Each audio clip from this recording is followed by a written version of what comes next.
Hi, everybody. When I said I'm not going to do much talking, that means I'm going to do pretty much all the talking. But it's great to be here, and I got to tell you, I do a lot of events, and this one is one of the ones I was really excited about because, honestly, I go to most of these Tea Party events or Republican groups, and the average age is, deceased. So it's kind of exciting to be around people who are going to be here presumably longer than I am.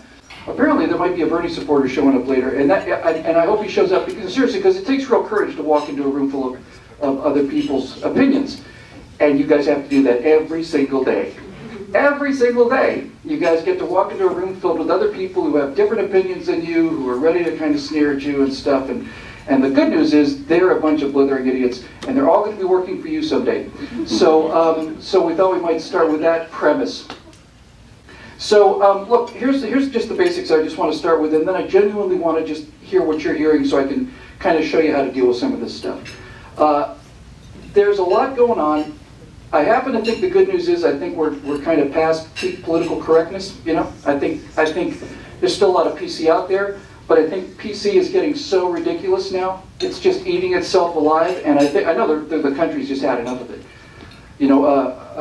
An associate of mine, he's on the same team, I haven't met him, Milo Yiannopoulos, he went to speak at Rutgers University. This is a university. Yeah. And he gave a lecture there, and after he was done, apparently these grown college students had to have therapy sessions, because after he left, they were all crying out in the parking lot because they heard something they hadn't heard before. This really upset their safe spaces, and triggered them in a big bad way. And they heard somebody who said something that they didn't agree with, so a few days later they had to get together for a therapy session so they could get over their feelings of fear and terror and abandonment and all the rest of that stuff. That's just pathetic. It's just pathetic and sad and weak. So, I thought what I would do is try to give you some examples of some of the things that I'm doing, and as I said, mostly I just want to listen.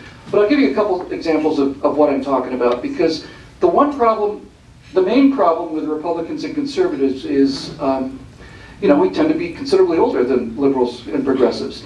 And the reason conservatives are older than liberals is because it takes a while for life to beat the stupid out of you.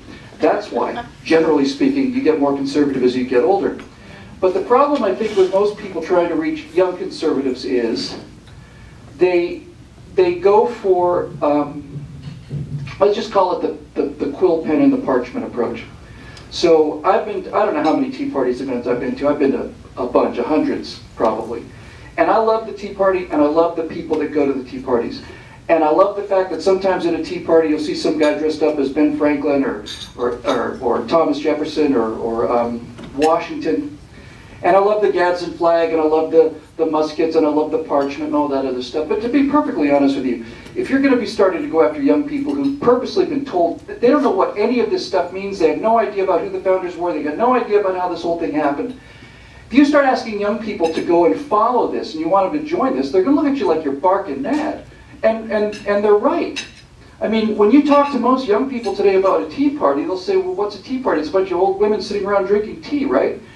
And so most of you guys probably know what the history of the Tea Party is, but when I start talking about changing the language and using things that are easier to understand, we can kind of start off by saying, well, what was the Tea Party? Well, the Tea Party essentially was a bunch of frat boys that got liquored up one night because they started charging for Wi-Fi that used to be free. And they went in there and they trashed the place because they were pretty pissed off about that. And that's essentially what the Tea Party was. A bunch of frat boys got liquored up and went in and trashed a joint because they were getting free Wi-Fi, and now they're charging for the Wi-Fi, and it kind of pissed them off. They didn't think it was fair. Well, as it turns out, the actual story is a bunch of guys got on a boat because they started charging a 1 penny tax on tea, and they chucked the tea overboard, but it's the same thing, right? It's the exact same thing. How would you feel if your Wi-Fi was free your whole life, and then you go to school or Starbucks or whatever, and you find out they've added $2.50 a day or an hour for your Wi-Fi? How'd you feel about that? Be pretty pissed off. And you'd have something to say about it. And you'd develop a Twitter hashtag and take other serious measures to make sure that this problem never happened again. But this is the kind of thing I'm talking about. So we can kind of apply this to everything. Now, like I said, I want to do a lot of back and forth today, but I've talked about this a lot, and I think it bears repeating one more time. I was at an event in Arizona, and a young woman in the crowd said, I want to start a Tea Party event at my school. What should I call it? Or how should I do it? And I said, well, for God's sakes, don't call it a Tea Party. If I were you, I'd put up a poster And I'd put up the symbol on the side of the X-Wing fighters. And below that I would say, the first meeting of the Rebel Alliance is at 2:30 p.m. on Wednesday in room 280. And that's all. And don't put anything else on there. And she said, well, what do you mean? I said, just take the Star Wars symbol of the Rebel Alliance, put it on a poster, say the first meeting of the Rebel Alliance will be at 2:30 in room 280, and put it on the walls. Well, what do we say when people come in and ask us what this is? Well, you just basically do this. Just go right out, look right in the eye, and say, I don't think this is for you. I really don't think this is for you. Watch what happens when you tell people that. Because all of a sudden they're going to feel like, well, what do you mean it's not for me? I don't think you can handle it. Well, I can handle it. What do you mean I can't handle it? Look, what we're really talking about in the Rebel Alliance is we're going to be outnumbered 100 to 1, 1,000 to 1. And it's only through a lifetime of Jedi training that we're able to get into these X-Wing starfighters here and go up and fly through wave after wave after wave of TIE fighters and then get into that trench, roll into the Death Star, pop off a couple of photon torpedoes, and blow up that Death Star before it turns all of us into paste. And I don't think that you've got the toughness or the brains to be a part of something like that. It's lonely in the Rebel Alliance. It's not easy. And when you challenge people like that, they react differently because everybody wants to be the underdogs, everybody wants to be the romantics, everybody wants to be the rebels, and for 50 years or so, the left were the rebels. They were the young, romantic, young people on campus, you know, power to the people, we're going to go get the man, and we're going to... They're the empire now. They're the empire, they're the power structure. You guys are the rebels. You guys are the rebels. You guys are the underdogs, you guys are the outnumbered ones, you guys are the ones doing the fighting. They're the power structure. Every single young person in the world is wired biologically to rebel against authority, and they're the authority, and they don't get to be rebels and also be teachers and also be president and also be senators. They'll get to be both at the same time. Obama's Palpatine, and you guys are the rebels. And you got to think about this as if you've got a lightsaber in your pocket, ready to go at any given time, but we don't go wandering around just flashing that thing around, because it's rude, and it's not Jedi. Another quick example of the kind of thing I'm talking about is this, and then we'll get on to some new stuff. When I talk about the difference between the way we used to look at things and the way we should be looking at things, one example I like to talk about a lot is George Washington. Now, George Washington, as you know, is the father of our country, and there's a little story here that many people don't know. He was giant. He was like 6'4" at a time when everybody, average height was 5'6", 5'7". He was a huge guy. And when he started the revolution, he was a strong, big, strong, enormous, good-looking guy. And so when you ask somebody what George Washington looks like, we'll all say the same thing, right? George Washington, okay, he's a tall guy, and he had the kind of the tri-corner hat, and kind of the, looked like the wig, and frilly shirt, and the waistcoat, and the leg stockings, and he's holding a musket, and he looks like he's 300 years old, because he is. But that's not how George Washington looked to the people who saw him when he was alive, because during the Revolutionary War, George Washington, leader of the Rebel Alliance, because that's what it was, fighting the evil empire, because that's what they were doing, sent a message to London behind enemy lines, because the best tailor in the world was in London, and George Washington sent a request, and he said, I'd like to buy 4 waistcoats, you know, the vests, in the most fashionable colors, using the most ornate buttons available without appearing ostentatious. So why would George Washington send a message like that and try and buy stuff from the people he's at war with? Well, the answer is because George Washington was the best dressed man on planet Earth. He was the best dressed man on planet Earth. And he had to be because he was leading a revolution of what they thought were nothing but farmers and you know, just losers, just peasants. And he wanted to be able to walk into any court in the world. He wanted to be able to walk into the court at Versailles in France, and he wanted to walk into the King's Court in London at St. James. And he wanted to look better dressed than these aristocrats and these nobles that he was fighting against. So, if George Washington were standing here next to me today, he wouldn't be wearing the tri-cornered hat and the leg stockings and the vest and the frilly shirt and have the wig. He'd be standing here, 6'4". He'd be wearing an $800 Hermes shirt. He'd have a $2,000 Armani suit. He'd have $800 shoes. He'd have a $700 haircut. And he'd be holding an AR-15 with a laser target designator because he was a swinging deadly dude. If you were standing here right now, he'd look like George Clooney. He'd look like money, is what he would look like. Because that's what he was. It's not fair for us to hold him addressed to the standards of his day. every single one of you, and all that we're wearing right now, well, not me, but you, are going to be looking this ridiculous 300 years from now, I assure you. I'm probably going to be on the money, but you guys are going to be laughed at by your great-great-great-great-great-great-grandchildren. So let's not hold against them what they were dressed like. Let's understand what they were trying to accomplish, and George Washington was the best-dressed man on planet Earth. So when you start talking about the Tea Party as a bunch of frat boys who were rebelling against having to pay for Wi-Fi, and you start talking about George Washington as being the best-dressed, most deadly guy on the planet, he's George Clooney, he's Tom Cruise. He's twice the height of Tom Cruise, but essentially, you get the idea. So, this is the kind of thing I'm talking about in terms of reforming all these ideas. We don't want to change any of this old stuff, but we do want to make sure that we present it in a way that's current today. And I think the one thing I'll say before we get started with this back and forth is, because I want to hear the kind of things that you hear every day. I want to hear what your progressive and socialist friends say to you every day, and then I want to help you figure out the way that we can just toss some hand grenades at these guys. Because you don't even really need to be hand grenades, you can probably just toss wiffle balls at them because they're not really that tough. Their arguments are not very good. But just to start with a topic, I think that we have already made a giant mistake this election cycle as Republicans, because we should make this election about Uber. This should be the Uber election. That should be the only thing we're talking about when we talk to anybody under the age of 40 as Republicans. It should be Uber, Uber, Uber, Uber, Uber, Uber. And that's all.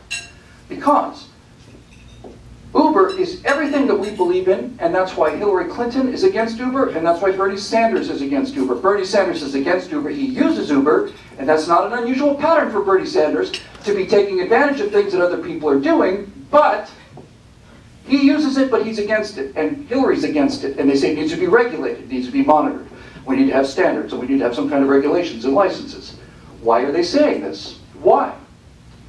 Because they're Democrats, that's why, and it's all about the money for them. You gotta understand something. Democrats and progressives are people who are too stupid or too lazy to make their own money out in the world, and so they figured out that the easiest way for them to live a good life and go golfing every week in the world's biggest private jet, which is what Air Force One is, Barack Obama could never have a jet.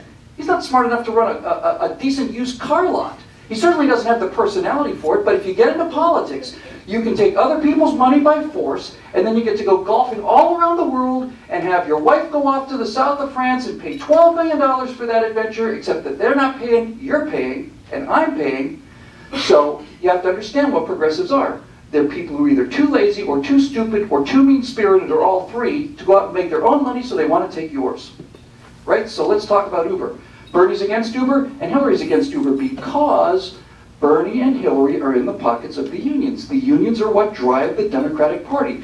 The union dues are paid to the Democratic Party in enormous numbers, and the reason that union dues are paid to the Democrats is because the Democrats make laws that favor the unions.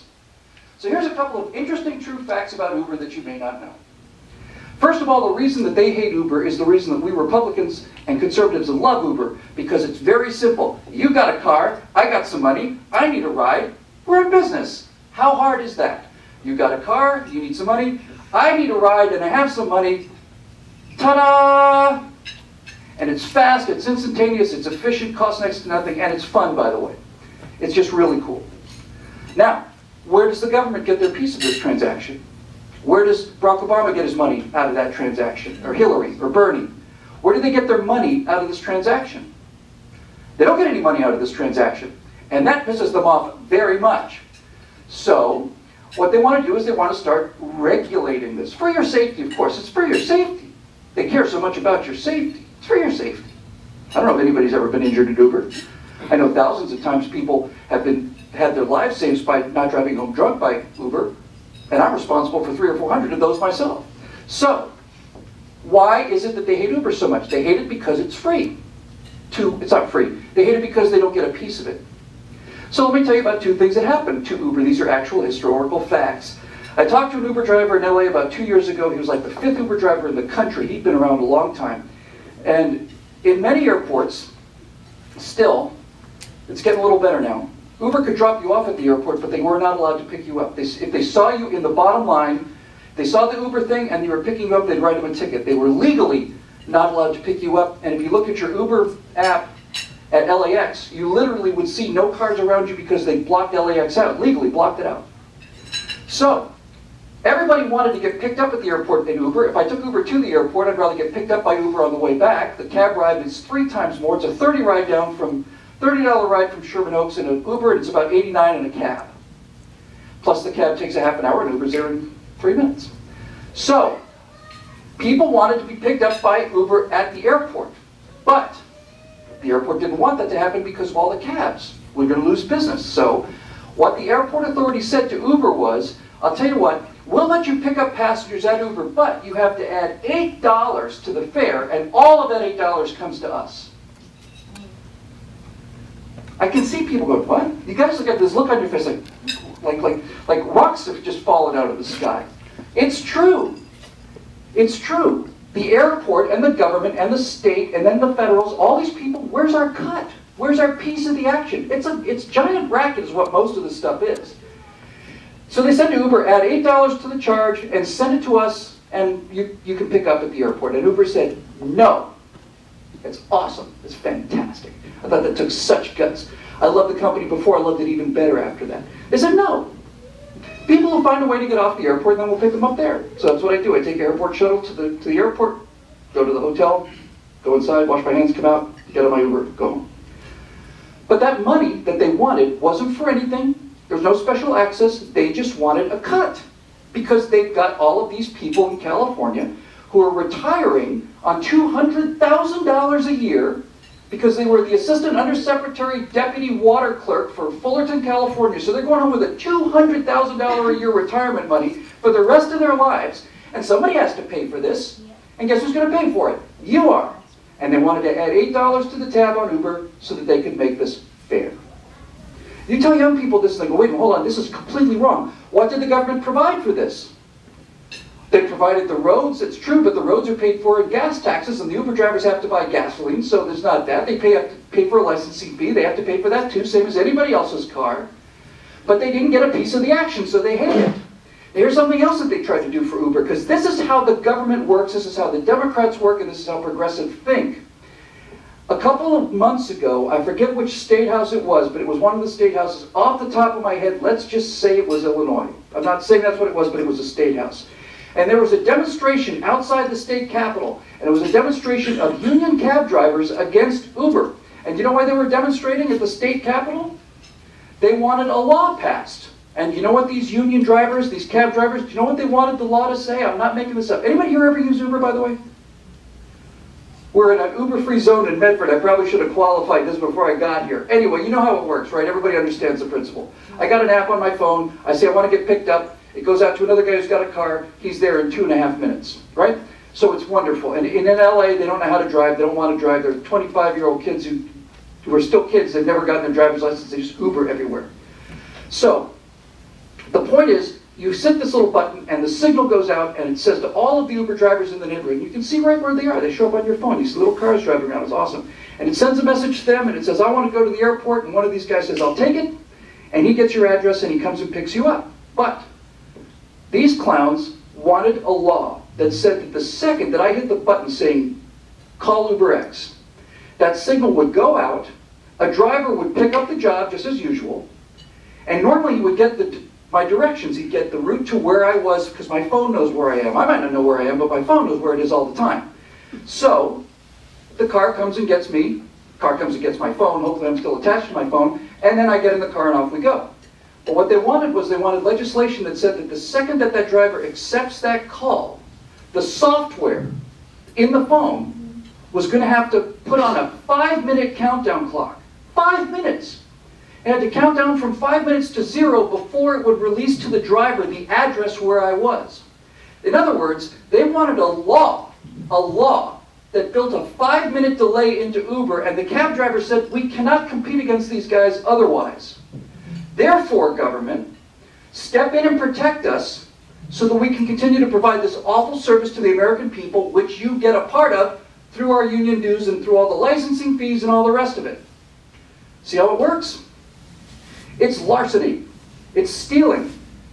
And it's not going to work. Because in LA, at least, those people won't fight for anything, but they'll fight for Starbucks and they'll fight for Uber. That's all they're going to fight for down there. But I'm telling you, it is changing the world. Uber delivers food now, Uber delivers packages, and they're a courier service and all the rest. And it's not just Uber, it's things like Airbnb, where you may have an app on your phone called Airbnb, and let's say you want to go visit Malibu for a week, and you live in Medford. Well, there's somebody in Malibu who's not home all the time, and they're putting their house up for rent, and here's pictures of the house, and here's what it costs, and you can move into their house for a week, or 2 days, or whatever, just like a bed and breakfast. Bingo, nothing to it. The government is terrified of all of this stuff because it works, it's cheap, it's effective, and it's just one person to another, and they don't get their cut, and they hate it. But more and more and more, we're seeing that these things, these devices, are the end of the Democratic Party. Okay? They're the end of the Democratic Party. They're the end of big government, really. They're the end of the federal government, they're the end of this power structure. It's not here yet, but it's coming. Because this little device allows me to order steel from China right now. I could just sit here and if I had enough money in my bank account, and I probably do, but a skyscraper or two, have the stuff shipped to UPS or whatever, and it shows up in my backyard in 3 days. So when everybody can talk to everybody else using these, and when everybody can make business arrangements with everybody else using these, and when we don't have to go through the government and pay taxes because we're using these, then they start to panic. This is why young people are going to be naturally what we would call conservative, because they want to be left alone. So before I start the questions, I'll just tell you my philosophy. My philosophy of conservatism is very simple. And I guarantee you that you can sell anybody on this. This government was designed for free people because free people can be left alone. But really, it was designed for well-behaved virtue. The term they used in the founding was it required a virtuous population. Now, if you say that that you have to have virtue, again, that most young people hear that and they think that means you're not going to have sex till you're 70 or something. But virtue doesn't mean that at all. Virtue is very simple. And you can have a virtuous people be free. Virtue means 3 things and 3 things only. And if you want to know what I believe these 3 things. Don't hit anybody. Don't take their stuff. And do what you say you're going to do. And when you get right down to it, every single law in the country that deserves to be on the law books is there to make sure these 3 things happen. Don't hurt anybody. Don't take their stuff. And do what you say you're going to do. Essentially, all criminal law is don't hurt anybody and don't take their stuff. All the laws of robbery, burglary, rape, murder, don't hurt anybody and don't take their stuff. And all of civil law is very, very simple. Contract law and all this tort law is do what you say you're going to do. If you promise somebody that you're going to be someplace and give them money in exchange for a service and you sign a document, you make a promise, a contract, you have to do what you said you're going to do. If you take amount of money out to buy a car, you sign a document to repay it. You are required by law to repay it, and if you don't, you're not doing what you said you were going to do. In the same way as the guy who sold you the car, suddenly you walk down there, you've taken out a loan, you give him a check for $11,000 for a used car, and he says, "Thank you very much, where's my car?" I decided not to give it to you. I'd just rather have the money. No, you can't do that. You said you were going to give me a car, I gave you the money, where's my car? That's what the government is designed to do, and pretty much that's all. Enforce those simple laws. Don't hurt anybody, don't take their stuff, and do what you say you're going to do. Now, basically, you can take all 3 of these things and wind it up in one sentence, and that's basically, look, don't be a dick, okay? That's really what it means. If you're going to be a dick about things, that means we've got to get in there now, and if you start taking people's backpacks, or if you start smacking people, or you start beating them up, now we can't just leave you alone like we could have before. Now we have to have guards, and we have to have lawyers, and we have to have policemen, and we have to have prisons and wardens, and we have to have the justice system and the legal system. We have to have cameras everywhere, and we have to have the FBI, and we have to be checking into your cell phones, and all this other nonsense, because you just couldn't stop being a dick. You just had to go around and mess everything up, right? You just couldn't be enough of a decent guy to not hurt anybody, not take their stuff, and not leave them alone, or do what you said you're going to do, right? Now, if you've got a nation full of jerks running around doing whatever they want all the time, then you need this giant government to make sure that everybody is fully compliant with all of these rules and laws, and that you must be monitored at all times. And if you're not monitored, punishments will come in this schedule, and you will do this, this, this, and this. But if you're not a jerk, knock yourself out. You think about it. You can do anything you want to, so long as you don't break those 3 rules. If you decide that you want to build an airplane made out of a lawn chair, a couple of chainsaw motors, a propeller that you made by yourself in shop, and you launch it off your roof, as far as I'm concerned, good on you, man. I want to see the YouTube video one way or another. But if you take that airplane and you crash into somebody else's house, Now all of a sudden, you've hurt somebody. See how it works? What we like to say is it means I have a freedom to swing my arm. The ability to swing my arm ends at the beginning of your nose. I do anything I want to with this arm, as long as I don't hit anybody else in the nose. Then all of a sudden, we've got a problem. But it's really pretty simple, really. So, if you can't sell being left alone to people, we don't deserve to win. And if you ask all of your communist and socialist and Bernie supporter friends, if you ask them, do you consider yourself to be a good person, or would you describe yourself as kind of a dick? Most of them would say, I'm a good person. Okay, what does that mean? It means don't hurt anybody, don't take their stuff, leave them alone, and do what you say you're going to do. You're a conservative. You don't need anything else. You're a conservative. This country is based on the ability to be free and do what you want to do. And if you're not going to be a good guy, now we got to be difficult. So what I want to do with the rest of the time here, and we got a lot of the rest of the time here, is I want to hear what you guys are hearing. I want to hear the arguments that you hear. I want to hear what these socialists say to you. I want to hear why they say, oh, free healthcare is great, or we like Bernie because of this, or we're Hillary fans because of that, or we want free college, or whatever it is.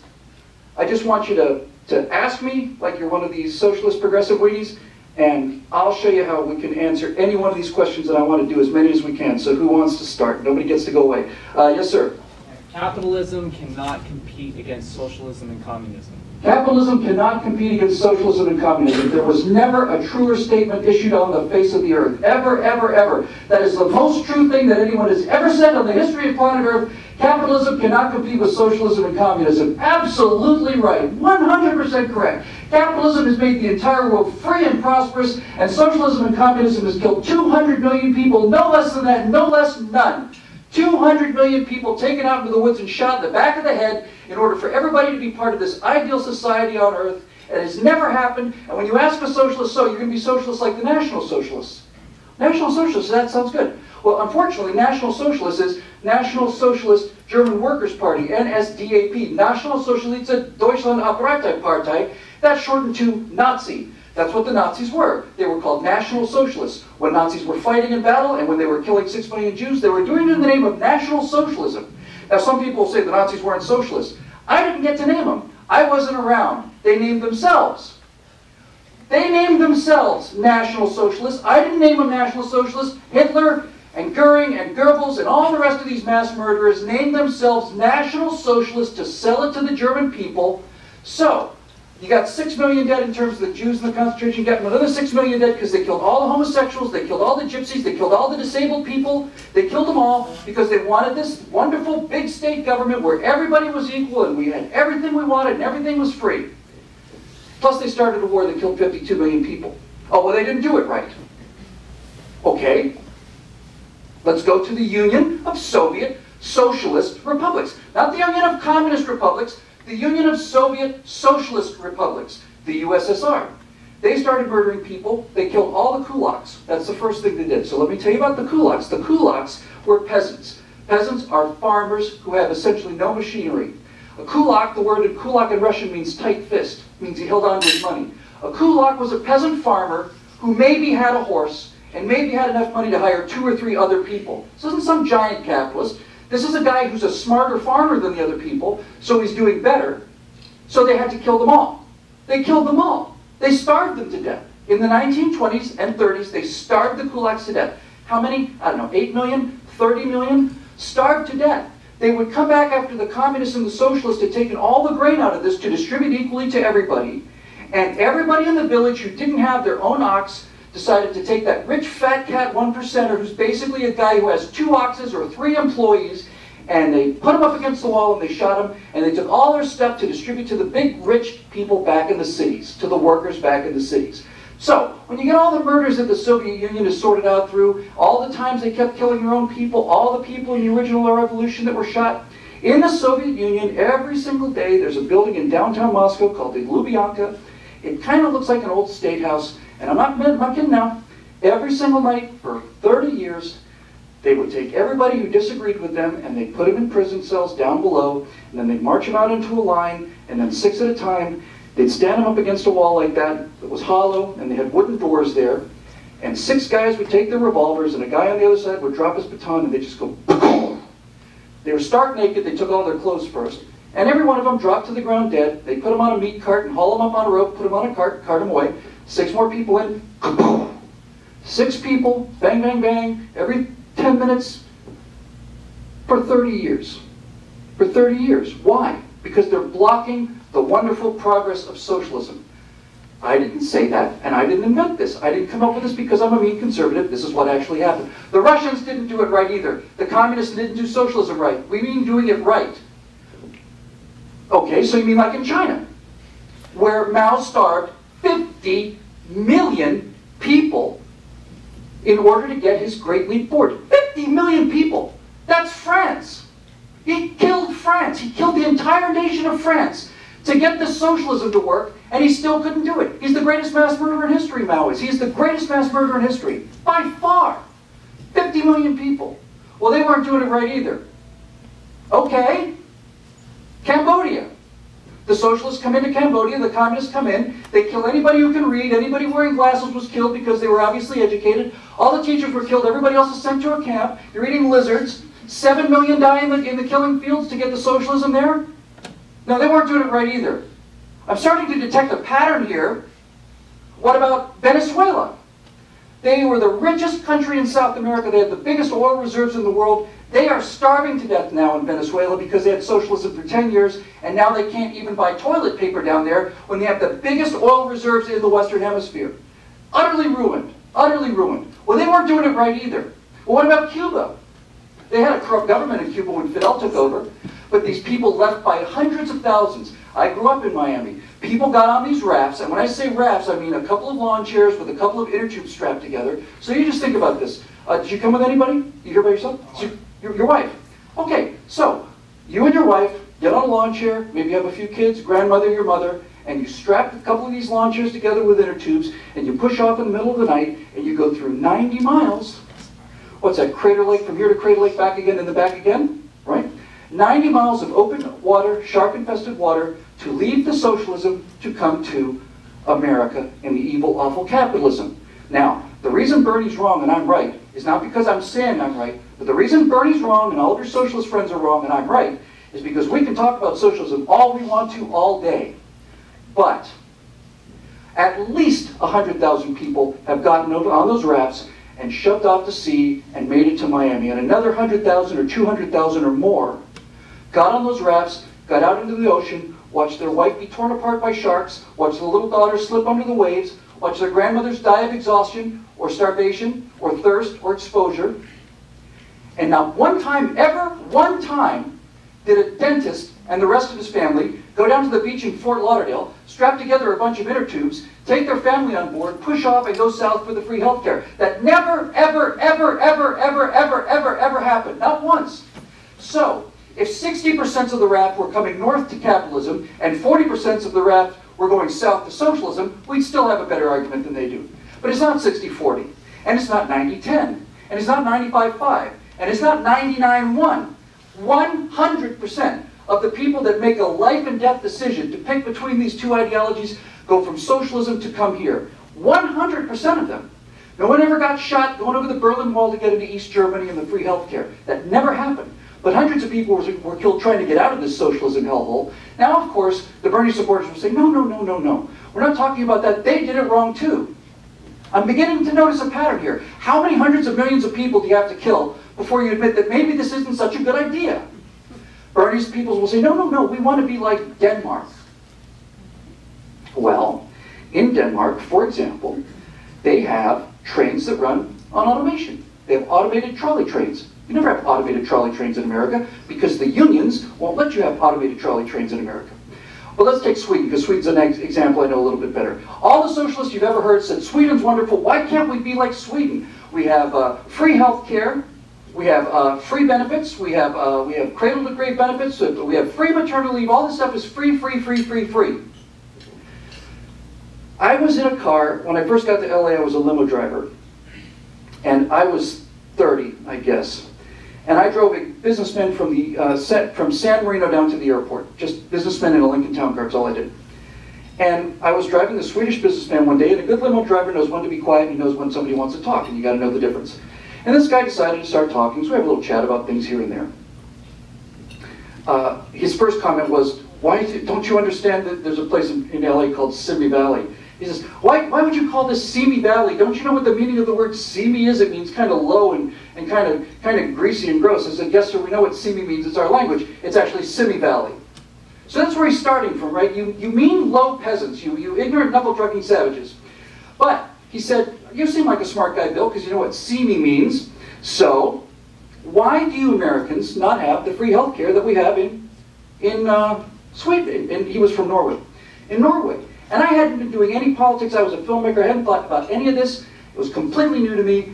And I said, well, sir, what do you pay in taxes, if you don't mind me asking? What % of your income? I'm not making this up. I did this on the fly. No, I don't know. 78%, I guess. So it's not really free, is it, sir? I mean, you're paying for it every week, whether you use it or not. Every time you get a paycheck, they're taking 78%. They're taking 4 out of 5 of your dollars out of your pocket. You never see it to prepay for this health care. So we know it's not free, right? Because open heart surgery is not free. If there's something in the free, maybe going to the beach with a Frisbee, you might want to say it's free except for the Frisbee, but it's not free. It costs a lot of money. It's prepaid. Yes, that's right. So what you're saying is you're happy to have them take 4 out of $5 from your wallet every single week, and you may never ever need that trip to the hospital, right? Because he was telling me about, if I get injured, I get helicoptered here, and I get this, and I get flown home, and I get 9 weeks of benefits, and it doesn't cost me anything. It costs you 4 out of $5 that you make every single day of your life is what it costs you. You just don't pay for it when you get picked up. It's not free. Nothing's free. Rights are free. That's the difference between a right and a commodity. You have a right to free speech because your right to free speech doesn't put any burden on me. You've got a right to health care, a right, which means it had to be provided to you. That means that somebody has to be a doctor, and somebody has to be a nurse, and somebody has to work for the government or for you and get that to you no matter what you pay them or don't pay them. So the commodities and rights are different things. So, back to the socialism thing with Sweden. It's not free, it's prepaid. And you pay a bundle. Wouldn't you rather have, I'd rather say, I want to know why the Democrats hate people so much, but they like cars so much. I don't understand this. I thought it was the other way around. I thought you Democrats liked people and hated cars, but as it turns out, when you get out into the world, you love cars, but you hate people. And the reason I can tell you that is because if I want to buy insurance, I have to go to the Obamacare, whatever they call these economic failures, these centers, and I get a choice of 3 or 4 different plans, and they all cost a fortune. My healthcare prices have tripled since this guy passed Obamacare. Tripled, lost my doctor, all of those lies, fine. But I get to pick 1 or 2 or 3 different healthcare plans. But my car, on the other hand, my car can pick between hundreds of different plans for my car. My car has a choice of having a very high deductible, low deductible. My car has a choice of adding collision, anti-collision. It can add unlicensed drivers. It can add all of this other stuff. My car tells me how many different rates. I've got hundreds of different companies competing for me to pay for my car. That's what my car gets from Democrats. But I get 3 choices that cost triple what they used to be. And the deductibles on health insurance now, at least in LA, are $5,000? $5,000 deductible? Most people can't make a $5,000 deductible. That's not insurance. So, back again to Sweden with this whole socialism wonderful thing. Look, it doesn't work. Sweden is only able to have these social benefits because in order for socialism to work, this you really should remember, amidst all the rest of these rantings and ravings, this you should remember. Socialism can only work if you think about it if it's a pyramid. It's a pyramid scheme. They used to call it a Ponzi scheme. It's illegal when you try to do it privately, but when the government does it, it's nothing but goodness and generosity and kindness and love. Okay, a Ponzi scheme, a pyramid scheme, it's all constructed the same way. Basically what the Ponzi scheme said was, as long as we have new investors coming in at the bottom, we can pay out incredible dividends to the people at the top, and even though we're not selling anything, as long as new people are coming in, the people up above are getting big paychecks paid for by the suckers coming in on the bottom. But once people stop coming in on the bottom, then the whole thing falls apart and everybody loses their money. That's why it's called a Ponzi scheme. It can't be continued. Socialism is a Ponzi scheme. And if Bernie himself were right here, he'd have to admit it's true. Because in this socialist world that they want, just think about this because it's perfectly logical. In the socialist world that they want, it is true that 4 of you, let's say, working hard, can make enough money and produce enough resources to cover me in my old age from cradle to grave. The 4 of you working together can take care of me from the time I'm born to the time I die. I'm going to have to take a quarter of each extra stuff from each one of you, quarter to make up for my part. But it is true that you three doing with less can cover me and get me through life without having to pay anything, right, through this wonderful socialism scheme. But 3 of you have a harder time, 2 of you can't do it, and 1 of you certainly can't do it. So, when the population gets older, and you have fewer people on the bottom and more people on the top, the short form is 4 people can work to get 1 person through life, but 1 person can't work to get 4 people through life, plus himself. Just not possible.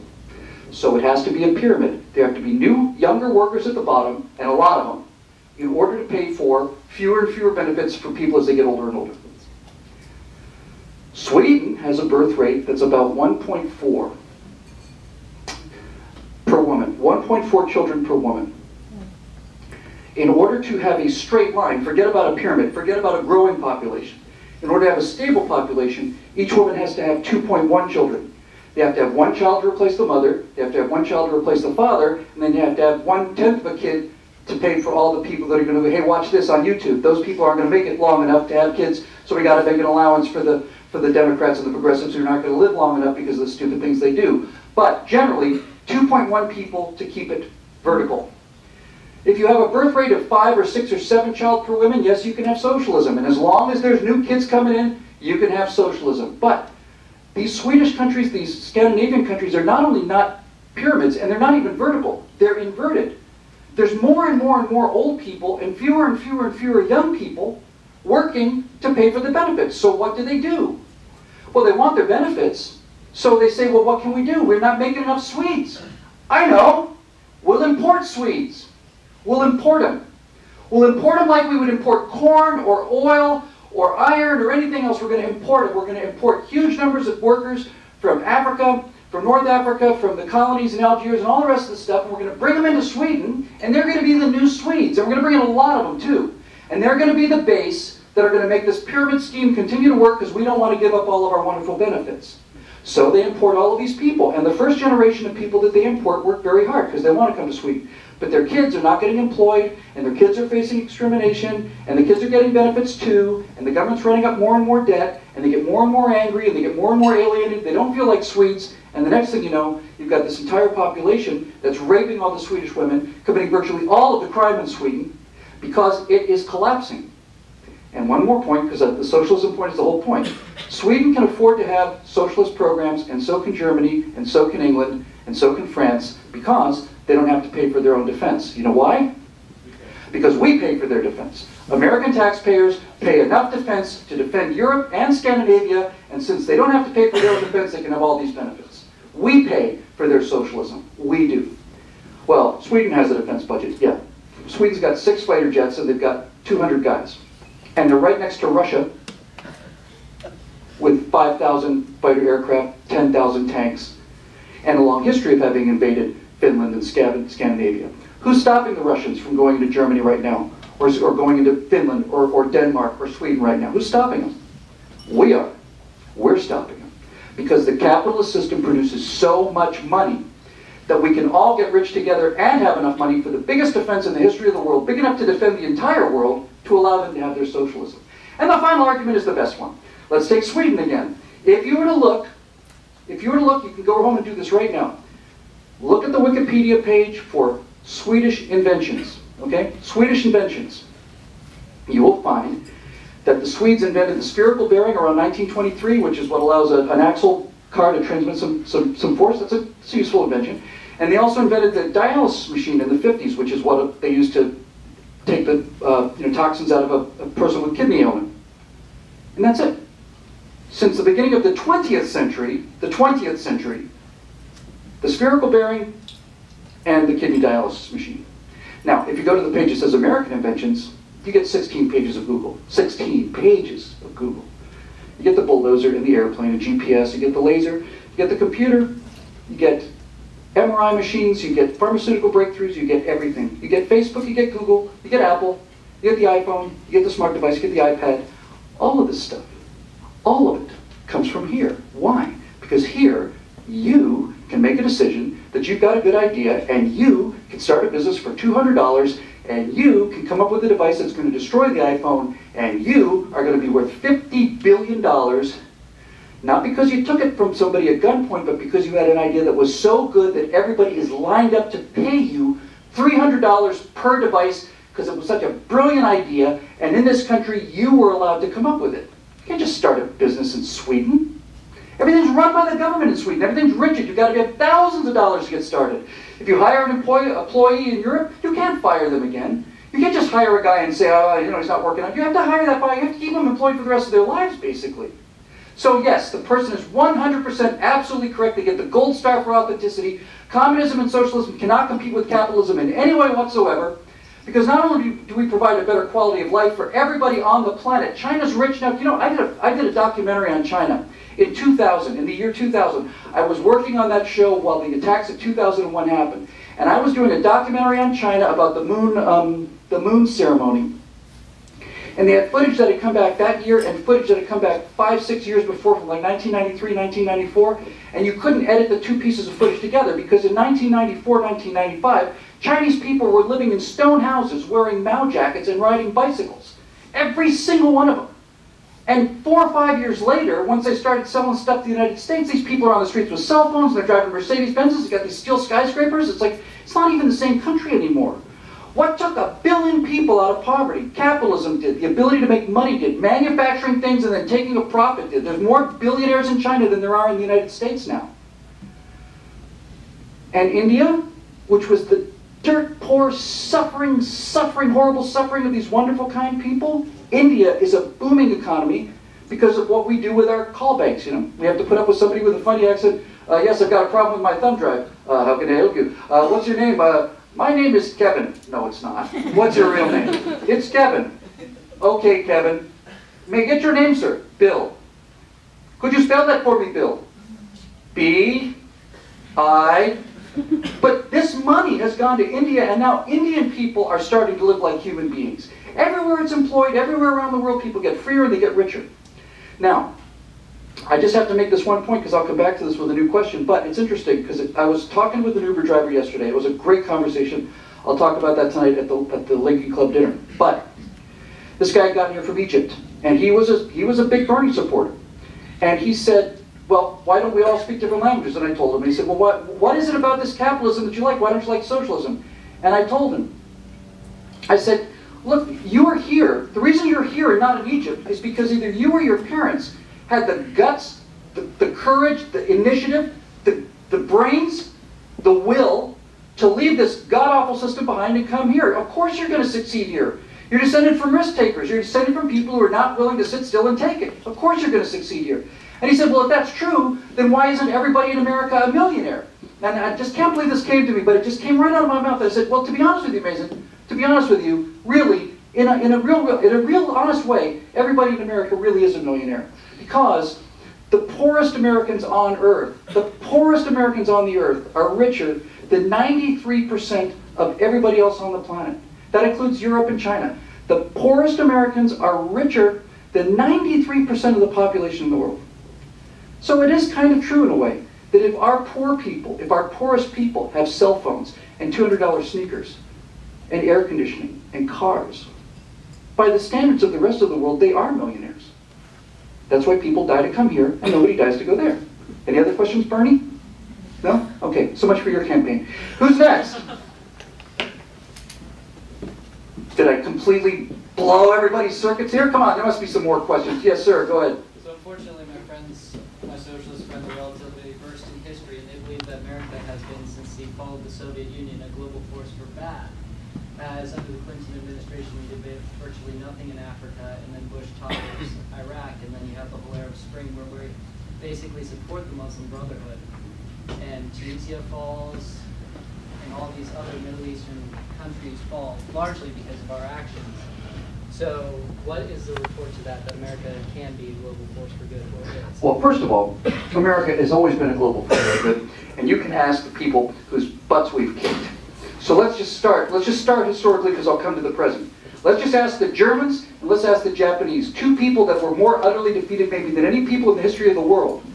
Let's ask the Germans and the Japanese if they're better off now than they were when Adolf Hitler and Emperor Hido were in charge of their country. Ask them. You know? We burned their cities to the ground. Bombed them to the ground. And then for the first time in history, it's never happened before, these people attacked us. Let's not forget, the Japanese attacked us on Pearl Harbor, sneak attacked us. The Germans were killing us, and they were doing all kinds of things. They declared war on us, you know. Germany declared war on the United States, not the other way around. And when it was over, both of those countries were smoking ruin.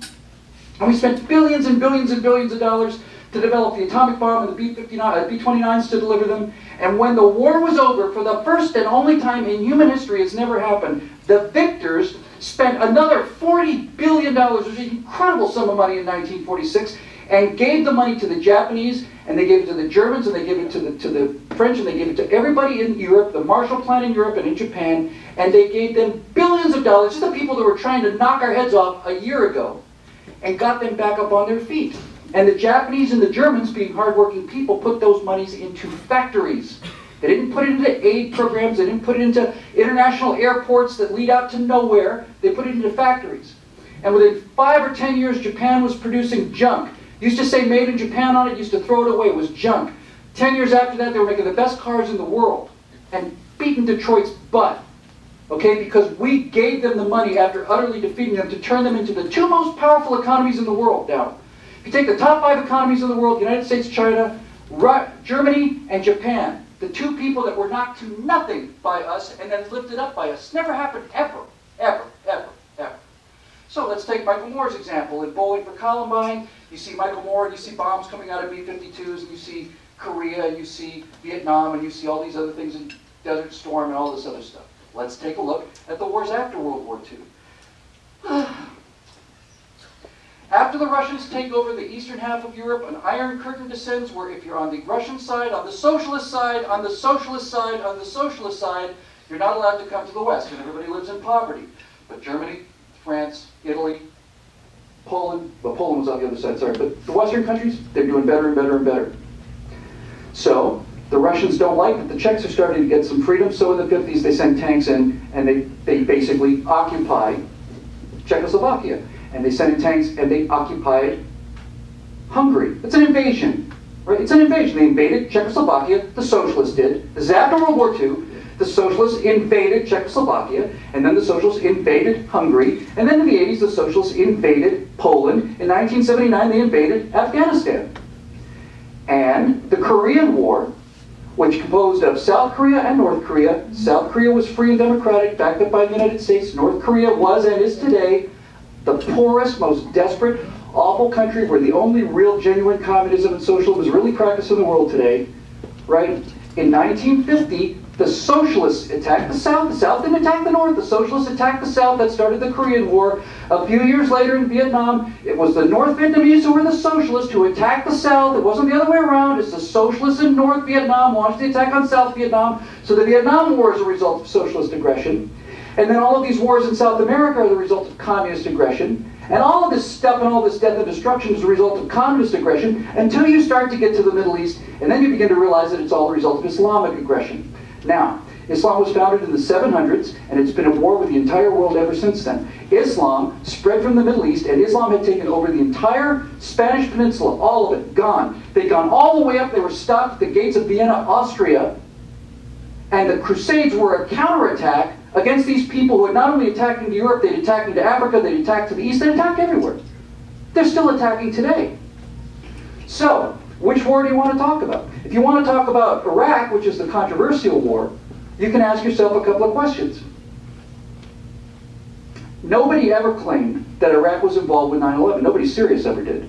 So right after 9/11, we know that most of these guys are in Afghanistan. Now, something you may not know about 9/11, by the way, is that during the attacks, Osama bin Laden was building a palace in Kandahar. He was building a palace, a giant palace. He was utterly convinced they beat the Russians, and he thought if we just hit the Americans hard enough, they're going to fall too, and I'm going to run the world, the Islamic Caliphate, from this palace in Kandahar. But unfortunately for him, George Bush won that election, so 2 or 3 days later, an American transport arrives in Afghanistan, and a guy with a this is not a joke, these are our advanced CIA guys. Some guy arrives, he's got a cooler, like a water cooler. And he meets with some of the Afghan leaders. And he gets him around the room, and he opens up the cooler, and inside the cooler is a bunch of dry ice to keep it really cold, and inside the briefcase is something like $20 million.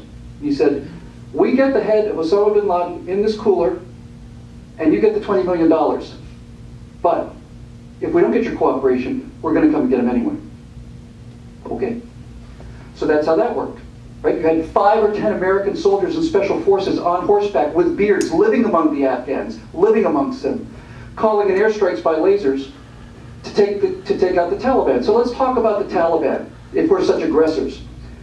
The Taliban supported Osama bin Laden and launched the attacks on 9/11. If we weren't right to respond to 9/11, then that means that these progressives just mean they should be able to kill any of us anytime they want to and do nothing about it. So that's obviously true. I'll get to Iraq in a minute.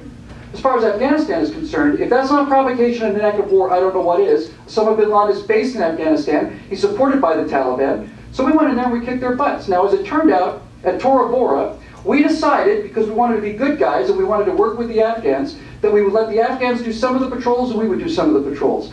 And Osama bin Laden walked out and he was 50 yards away. 50 yards, that's from me to the corner, of an American patrol in 2001, and his Afghan guards sheltered him and the American patrol went by and we picked that 50 yards away in 2001 from getting the guy. But here's the thing nobody ever asks, right? When 9/11 happened, Al-Qaeda had 100,000, 80,000, 100,000 active jihadis ready to go. And once it happened, and once the rest of the world, they were cheering in the Middle East. Once they saw those towers coming down, they said, America's a paper tiger. There's nothing to these Americans. Hundreds of thousands of people joined Al-Qaeda in the days and months after 9/11. So you've got an army of 200,000 committed jihadis. Where are they? When Osama bin Laden was finally captured and killed, what was he? Was he the leader of an international organization of fighters? He was an old man, no exaggeration, in a shawl, sitting on a box, looking up at a little black and white TV screen this big, looking at pictures of his old speeches and also softcore pornography. That's what Osama bin Laden was reduced to when he was finally killed. So what happened between 2001, when he was the knight of the world and was going to completely slay the great Slayton, and when he was finally killed in, what was that, 2010, 11? I forgot what it was exactly when the raid was that got him. What happened to Al-Qaeda? What happened to them?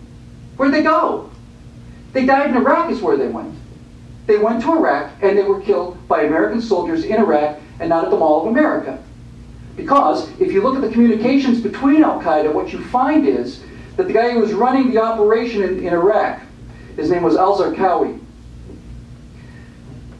Here's the deal.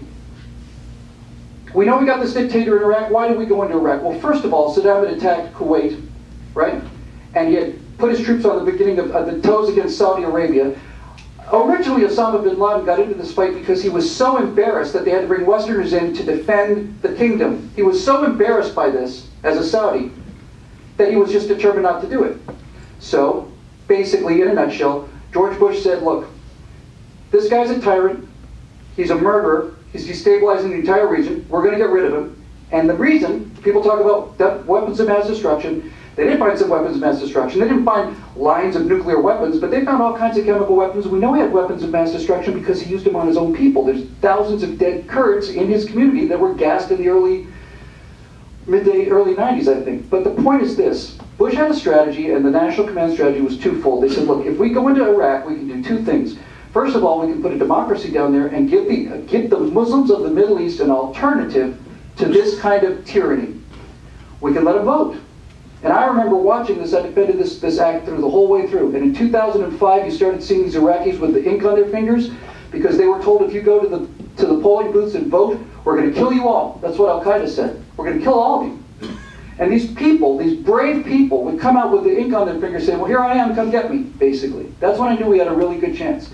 But the other part of the strategy is called the flag paper strategy. And when we knew that we were going into Iraq, bin Laden knew that we were going into Iraq. And bin Laden thought, if we can kill the Americans in Iraq and turn Iraq into a Vietnam, then we'll defeat them. They won't survive another Vietnam. So we fought them in Iraq. You know how many jihadis we killed? You know how many Al-Qaeda people we killed in Iraq? Numbers vary. It's hard to say. We lost 4,000 people over there, mostly to IEDs made by Iran. We lost about 4,000 people over there. We killed between 40,000 and 60,000 Al-Qaeda fighters in the 7-8 years that we were in Iraq. 60,000 of them in their backyards, with their weapons, in their neighborhoods. Al-Qaeda doesn't exist anymore because the entire forces of Al-Qaeda were killed and buried in the sands of Iraq. That's where those people are now. They're not here, they're not flying any more planes in buildings, they're dead in Iraq. I'd rather fight them over there than here. Now, when George Bush left office, when he left office in 2009, and he handed Iraq over to Obama, for the 5 months previous to him leaving office, there was not a single American casualty in Iraq. Not one. Not one. Not one soldier killed in 5 months prior to that because we had won that war. Won it. And we had to stay there to stabilize that government. Now you may say, well, why would we have to stay there to stabilize that government? That seems wrong. Do you know how long U.S. troops are in Europe? Because they're now in Europe right now. There's hundreds of thousands of American soldiers. They've been there since 1945. So let me think. 55, 65, 75, 85, 95, 2005, 2000, 70 years. 70 years. We've had American troops in Europe to stabilize Europe so that the Russians don't take over. 70 years. We had troops over there keeping the peace. 5 years later, there's a war in Korea. We have U.S. soldiers in Korea right now. They've been there for 65 years. 65 years. American soldiers have been in Korea, keeping the North Koreans from invading South Korea. And 5 months after we win this war in Iraq and there's no more American casualties, Barack Obama takes over. And within a year, he's so incompetent, or, because I'm going to have to say he's got to be either incompetent or evil. He's got a choice here. I'm going to give him incompetent because of the kindness of my heart. He's so incompetent that he cannot sign what's called a Status of Forces Agreement, a SOFA agreement. Status of Forces Agreement, we have hundreds of these, all around the country, scores of them anyway. We have a Status of Forces Agreement with Honduras, let's say, which allows us to keep certain numbers of troops there. We have one with Poland that allows us to keep certain numbers of troops there. We pay them in exchange for it. He couldn't conclude one with Iraq.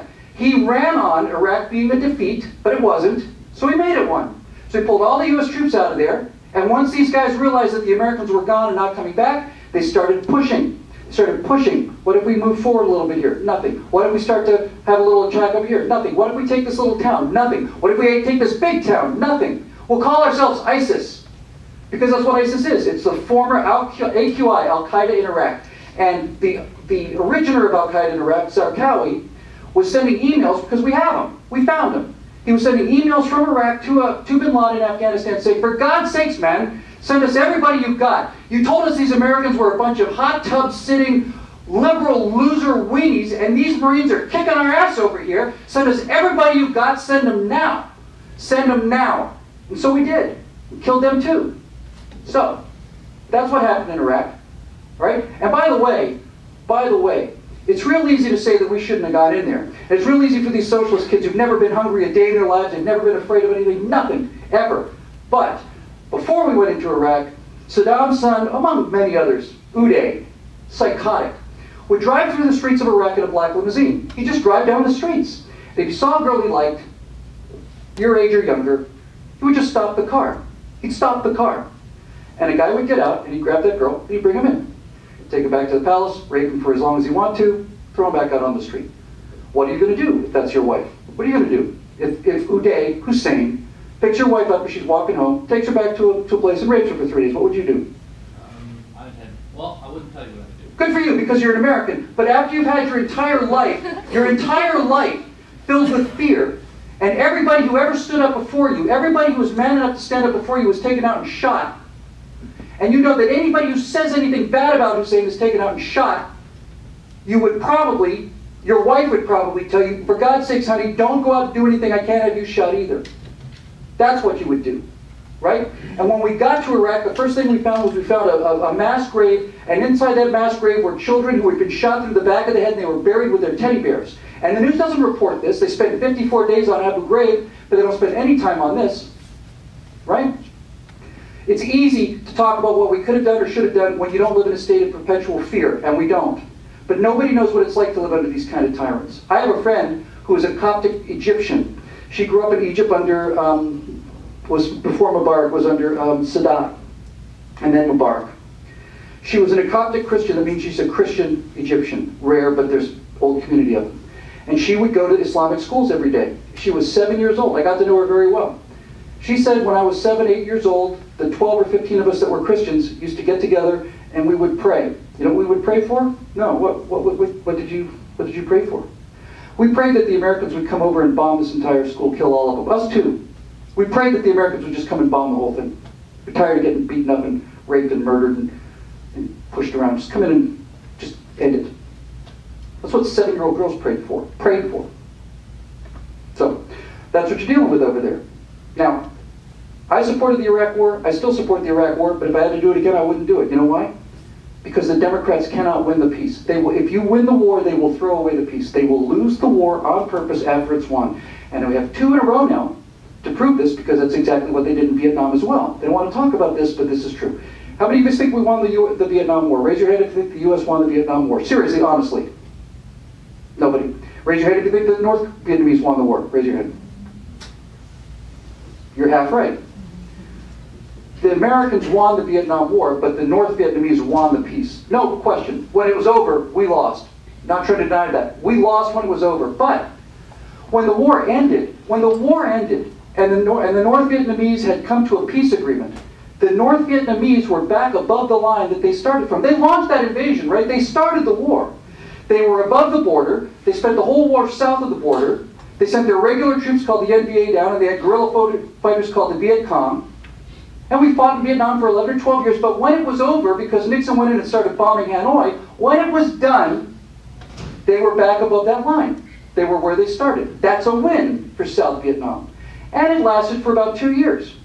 And then the Democrats who had run against Nixon as the peace campaign, all of those protesters said Vietnam War is bad, Vietnam War is bad. Nixon gets impeached.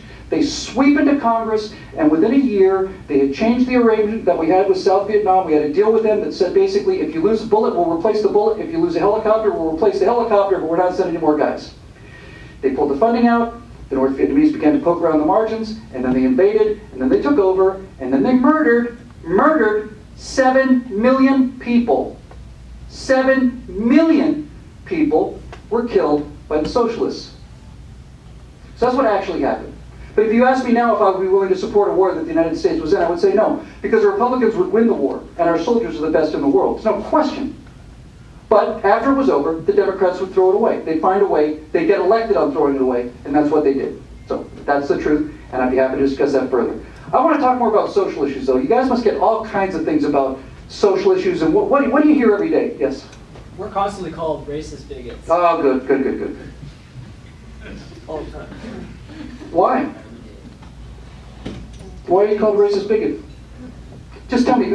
Speak to me as if you're a progressive. Oh gosh. Well, it's hard for me to do that. Well, let's see. I honestly don't know how to communicate with it because I just can't see it that way. Can anybody tell me what they hear when they called a racist? Anybody want to try? Yes, sir. Tell me. Speak like a progressive to me and just pretend I'm just a regular guy. You don't want to give... I'm sorry, you have to stop. It's not snooty enough or condescending enough. Turn up the snark and turn up the disdain a little more. That's not quite enough either. Look, you're a progressive in a college. Talk to me as if I was one of your personal servants at your house. Take your privilege. Okay. So tell me again. You don't want to give free handouts to minorities. Right. You're racist. Right, that's right. And that's exactly right. Because that's exactly correct. If I didn't want to give free stuff to people, I would not only be a racist, I'd be a jerk. What kind of a dick would I be if I wasn't willing to give free health care to somebody? What kind of a jerk would I be? What kind of an awful racist would I be for not wanting to give people free health care? I'd be an animal. Shouldn't even talk to people like me. But health care isn't free. Health care costs money. And if health care costs money, then we're not talking about giving away free stuff. We're talking about how do we pay for the most expensive stuff in the country. Now if we start talking about how to pay for it, all of a sudden I'm not a dick anymore. All of a sudden, I'm trying to find out the most effective way to pay for everybody to get coverage, the best coverage, and how do we do that? If it were free, I'd be in favor of free health care. If it were free, of course I'd be in favor of free health care. What kind of a jerk would not be in favor of free health care if health care were free? I don't like you, I don't like the color of your skin, no health care for you. But it's not free. It's expensive. It's very expensive. So, how do we pay for this? How do we pay for this? I think the way we pay for it is the same way we pay for these things. I think we pay for it the same way we pay for widescreen TVs, which when they come out are $5,000, and 2 years later they're $1,000, and half a year after that they're $400, because the market is in constant competition. The iPhone wouldn't be anything like what it was if it weren't for Samsung and Galaxy and all these other guys from Google trying to compete with them. If you want to get costs down, you have to have a reason to get costs down. And the more the costs are down, the more healthcare people can get. So, who's the racist here? Who's the racist here? I maintain that you're the racist, because you would rather feel good about saying, I think we should be in favor of free healthcare, when you know and I know both that it's not free, and you're just wandering around virtue signaling, trying to tell everybody what a swell guy you are, when in point of fact, it's your policies that are keeping people in these god-awful clinics and these miserable, low, rotten housing conditions, because of your fundamental prejudice towards black people. Because you don't think they're smart enough or willing to work hard enough to pay for their own health care. It's your bigotry that's causing this problem, and I'm ashamed to be seen in the same room as you. Amen. Okay, so that's how you do it. See, because everything that they do is based on, if you guys go home with one thing, this is the thing to go home with. These D-bags are all about one thing only. Your generation, not you guys, because you're obviously extremely bright and quite good looking, I might add. Not you guys, but virtually everybody out there in this millennial generation has not been allowed to compete, right? They're not allowed to compete. You came in first. You're not allowed to come in first. If you come in first, then that makes these people feel bad. We can't have them feeling bad. Their self-esteem will suffer. So even though you did finish the race first, you're going to get a participant trophy, and so will all of you, so that none of you feel bad. So nobody gets to compete about anything. No one gets to compete. No one's ever better than anybody else.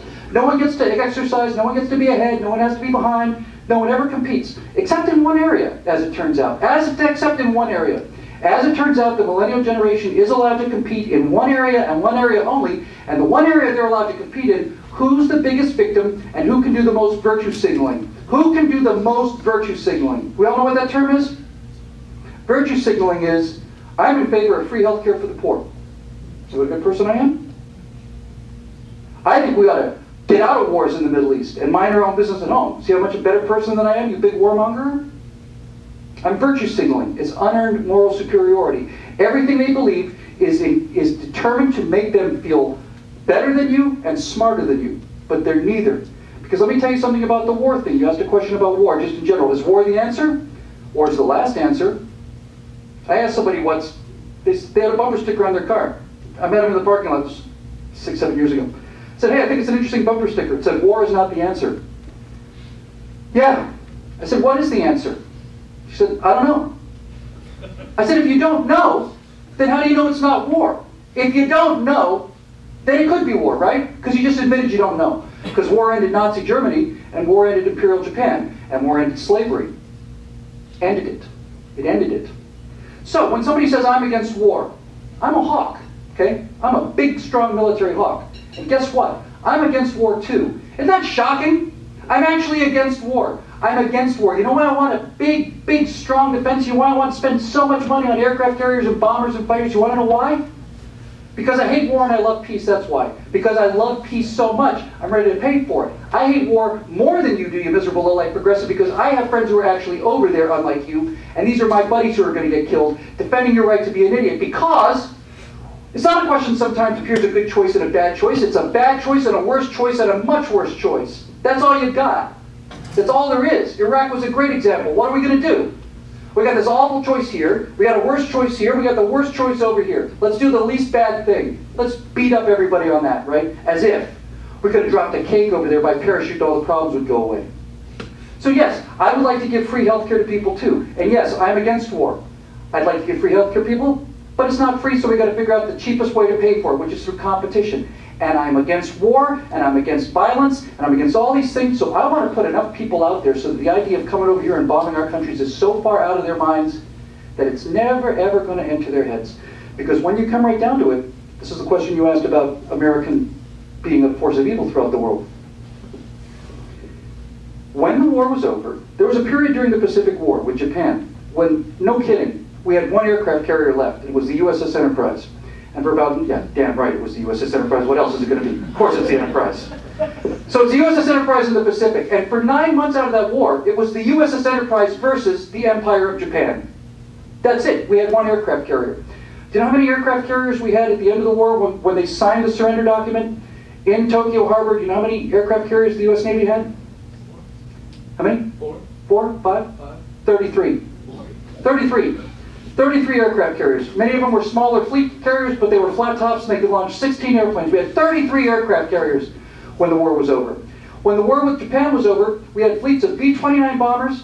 We had 4 atomic bombs made originally. We tested the first one, and the first nuclear bomb, by the way, was dropped on the United States of America. Did you know that? First nuclear weapon ever dropped was dropped on the United States of America. Do you know how many nuclear bombs were dropped on Japan? Anybody? 2? Correct. You know how many nuclear explosions have taken place in the United States of America? Pardon? It's 1,000. It's 1,003. 1,003 times bigger bombs than the ones we dropped on Japan have been exploded in Nevada above ground. People used to, not all of them above ground, a lot of them below ground, but people in the casinos in the 50s used to get an announcement saying, ladies and gentlemen, if you'd like to step away from your roulette tables or something, there's going to be a nuclear bomb dropped in the desert, just 40 miles. I'm not making this up, I'm serious as I can be. And people would go right up to the window, and they'd go, 3, 2, 1, flash a light, awesome. America! Well, there's never been a major war since there's been a nuclear weapon.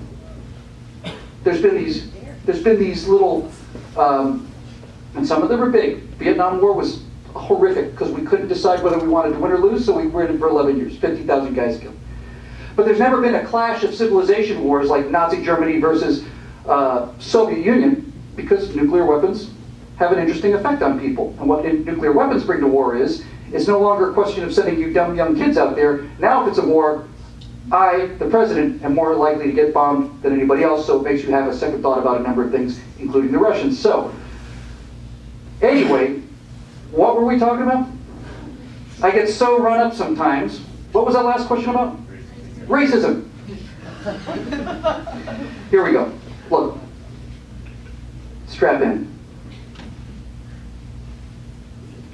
Let me tell you, I'm going to set this up first, and then I'll tell you about the biggest tragedy in American history. I just wrote a firewall that I'm going to shoot on Monday, and it's called The Most Shameful Injustice. And basically what this is based on a pamphlet that was given to me by the Horowitz Freedom Center, and it's called The Shame of America's Cities. And basically what this pamphlet does is it shows that Detroit, Baltimore, and Washington, D.C. There's another 5. But take Detroit, Baltimore, and Washington, D.C. They have the highest murder rates in the country. It varies between one or the other, but they're killing each number. They're dying by the hundreds. Hundreds. Something like 45 people shot in one weekend in Chicago. 45 in one weekend. And what this pamphlet points out, and what my video talks about is, if you look at Baltimore, Detroit, Washington, D.C., Newark, St. Louis, New Orleans, Atlanta, these places with these horrific crime rates and tremendous inner city poverty. Do you know what these cities have in common? Every one of them has been run by Democrats for 50 years. 50 years without a Republican. 50 years. Every single one of them. And all the city councils too. So what happens? Well, they come in and they start getting federal money. That's good.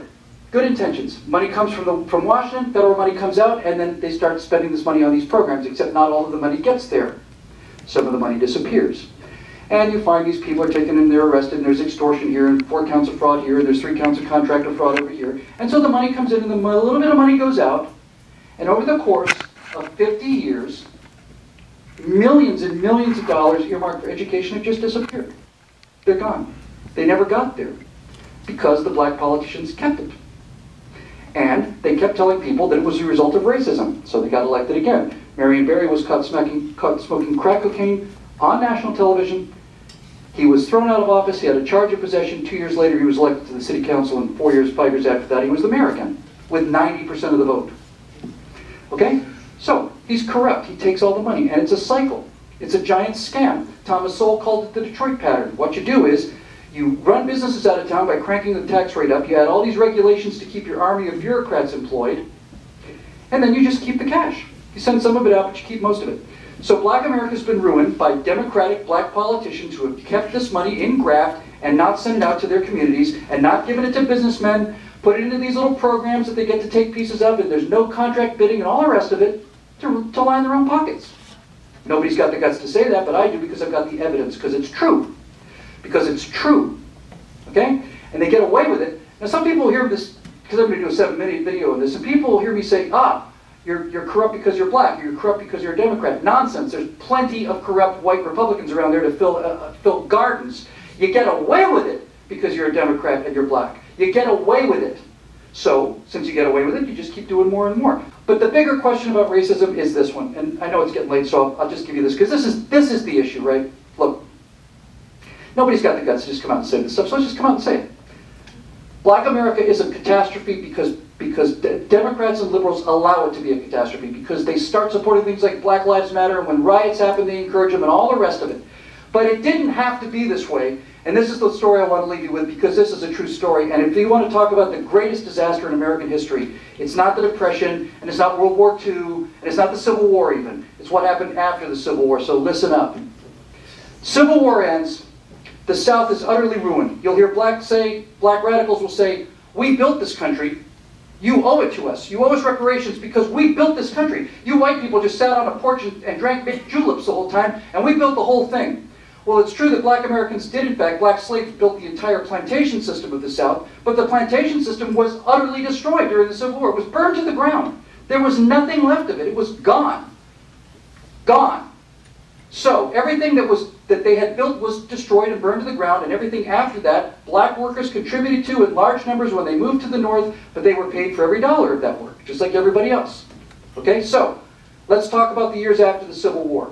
The greatest catastrophe in American history happened in the late 1800s and the early 1900s, and it was a giant philosophical battle between two different forces. And they were both black forces. They were both black attitudes, and each one had a champion and like a leader and a gladiator. On one hand was one of the greatest Americans, in fact, not one of the greatest Americans, one of the greatest humans that ever lived on this earth, and his name was Booker T. Washington. He's one of my all-time heroes. He's one of the greatest men that ever lived. So Booker T. Washington had an opinion, and on the other side of the aisle with a different opinion was a guy named W.E.B. Du Bois. He was also a black man, two black men. And they were trying to decide what the future for black America is going to be in a country where they had formerly been slaves. Now, just so we're clear, over here is Booker T. Washington. Booker T. Washington says, listen, you cannot command respect, you have to earn it.